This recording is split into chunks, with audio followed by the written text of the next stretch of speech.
We are fresh off the fields from behind Gillette Stadium where the Patriots and Commanders got into it for almost 2 hours in a joint practice. Let's break it all down.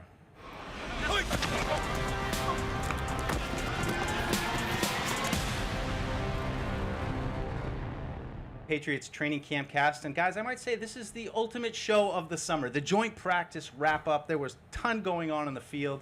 Hard to take it all in, Paul. I talked to you right after practice. We both felt a little overwhelmed.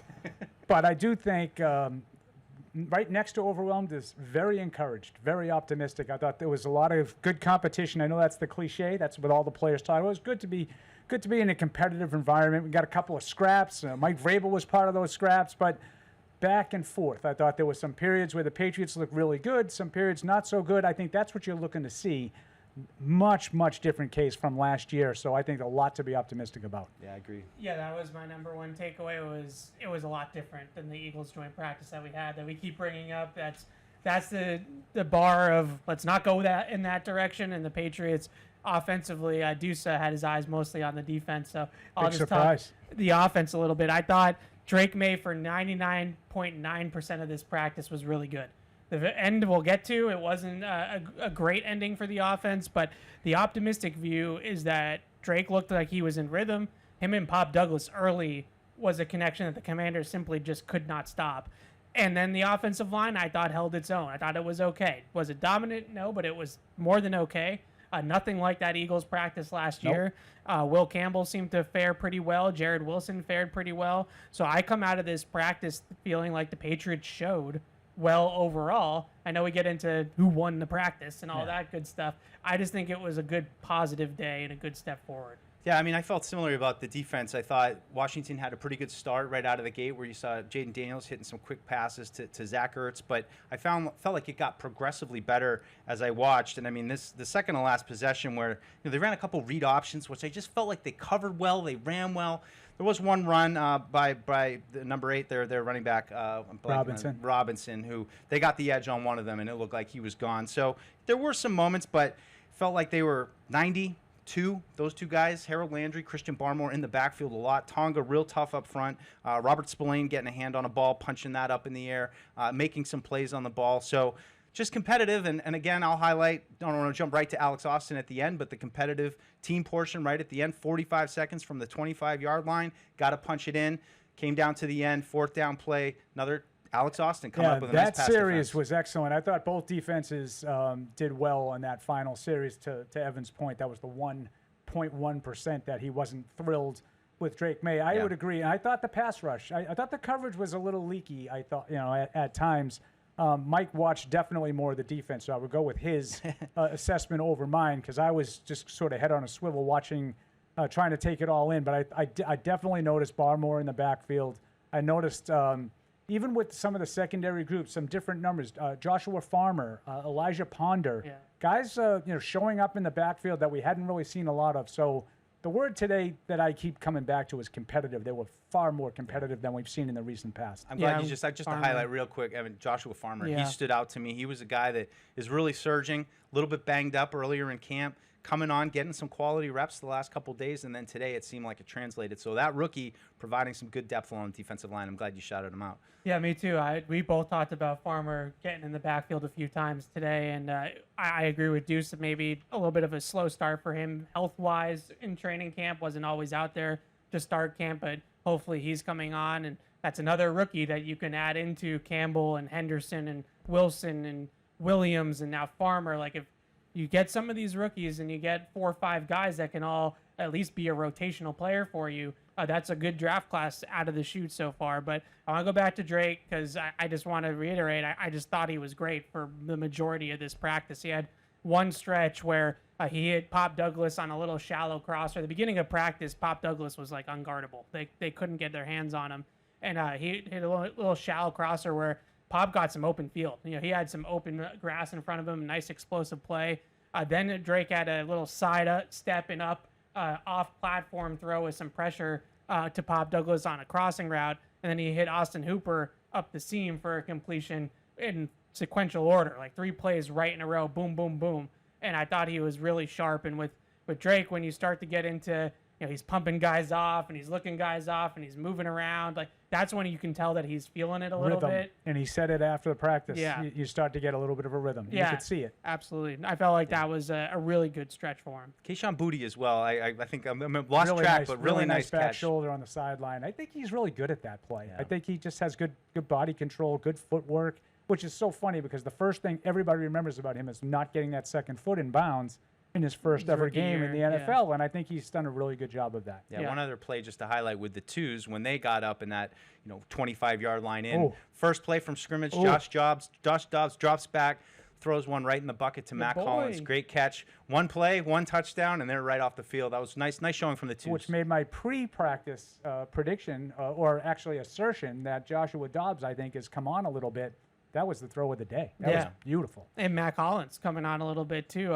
Deuce pumping him up in the pregame, and I felt like he had I want to say 3 or 4 catches in team from both quarterbacks. And with Drake, he had a nice hole shot in the cover 2 hole along the sideline, out with anticipation that he hit him on, and then he had the big one from Dobbs. So playing a lot today. Diggs was limited in and out a little bit during team drills. So Matt Collins got quite a bit of run, and this was the most noticeable practice from him as well. So he was definitely on the standouts or the positive side. All right, guys, let's talk about that last play from Drake, because last couple practices I've mentioned in stadium, we saw Drake throw an interception to Alex Austin to end that practice. Competitive periods on Monday, similar kind of results, not quite finishing strong. That was one of my keys today coming in. They come in for their 45 seconds from the 25. His completion to Hunter Henry, a completion to Boutte, just misses Diggs on trying to throw the fade, and then a tip ball interception, which, Drake said these are the things that'll happen, Bobby Wagner. But, still for me, it's just that's the third day in a row where we've seen them kind of sputter a little bit at the end. And I don't want to take away from the great practice that they had, and they punched back a lot. But that's the one that leaves the taste in your mouth at the end of this practice. Yeah, I mean, it's unfortunate. And I think back to something Evan said when we had the show before the practice about how hard it is to sort of look at it at practice because you're just going live. That's a play. The interception is a play I want to see sort of from the backside, kind of see what Drake was looking at. He talked about, he gave a lot of credit to Bobby Wagner, for having good eyes on the play. I think he said he tried to put a little extra zip on it to get it through and wasn't able to do. But I'd like to see it and see, like, well, should you have been trying to do that or should you have gone somewhere else? Because there's no question that I felt that Pop had a step on Mike Sainristil and would have been a touchdown had the ball not been deflected. So it might be a mental error. It might be a physical mistake. We don't know if you don't get a chance to see it a couple of different ways. Yeah, Maye said after practice that he probably should have moved Bobby Wagner with his eyes a little bit more or held him in the middle of the field. Looked like Wagner dropped out and was like a free player, just like a spy or a robber, just sitting in the middle of the field reading Drake's eyes. And Pop separated so quickly on the slant that I think Drake just immediately went to the slant, and it brought Bobby Wagner to the party, and he just tipped it up in the air in the passing lane, and Sanders still caught the tip pass. So right look, like a right idea, but with a veteran heady player like Bobby Wagner, you have to maybe give him a little quick look off first, or start left and then go right. Just try to move him with your eyes in some way, shape, or form to open up that passing window. It's also possible he just didn't see him, which sometimes happens too, dropping out of the rush, and you just don't see him. So that was, like I said, you could put up 9, 10 great throws from Drake today, and then that's the one blemish towards the end of practice. Anybody else that you guys saw stand out? I just wanted to mention Trayvon Henderson, who every now and then I was looking over at the offensive side of the ball, and I would see some nice runs by him. I also saw a drop, which was a great throw by Drake in the end zone. I mean, drop in the bucket. That may you have could been tell his Henderson best throw of the day. Henderson trying to Ironically. find it, couldn't quite hang on to it, but Henderson continues just to show up with his athleticism. Tough day for him catching the ball. He had a couple of drops, but I would look at it on the positive side of saying these are the kinds of plays that I think he's going to be able to make. Yeah.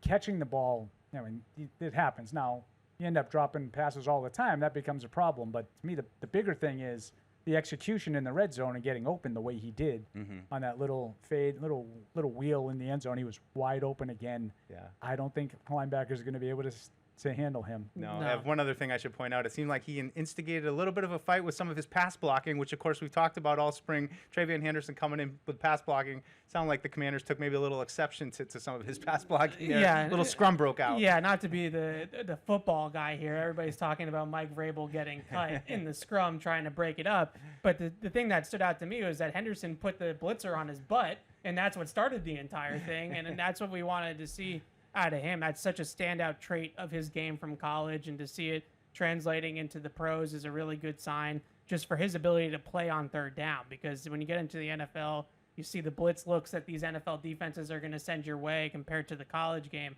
That's why a lot of rookie running backs don't play in the passing game early on in their careers. So if Henderson can hold up in pass pro, then you can put him on the field in those types of situations. So that stood out to me. His speed always stands out. But a couple of other things just on the offensive line. Marcus Bryant continues to get some work at right tackle. No Morgan Moses today, so it was split between Trey Jacobs and Marcus Bryant. And at this point, I would give maybe a little bit of an edge to Marcus Bryant. I think he took more reps. Yeah, yeah. I think he might have fared better. And then there was one period where Ben Brown took center reps over Garrett Bradbury. I don't know if that was performance related, injury related, who the hell knows. But he did do it, so that's worth noting as well. So there's some different shuffling there on the offensive line. But for the most part, you saw that same group of Campbell, Wilson, Bradbury, Onwenu, and then the rotating right tackle. Yeah. All right. Well, great stuff. A lot of fun out there on the fields today. Be sure to check out. We'll all be writing a little bit more, dive into some more of the details of this practice. As we said, plenty to see. And, of course, the first preseason game of the summer is going to kick off Friday night here at Gillette Stadium against the Commanders. So be sure to tune in early. 6 p.m. will be the Tom Brady statue unveiling. And then Paul and I, for the pregame show, will be right on the tail of that as well, take you right into the game and get you ready for that. As for practice and the campcast, we'll be back on Sunday for the last Patriots training camp practice of the summer. So we'll see you then.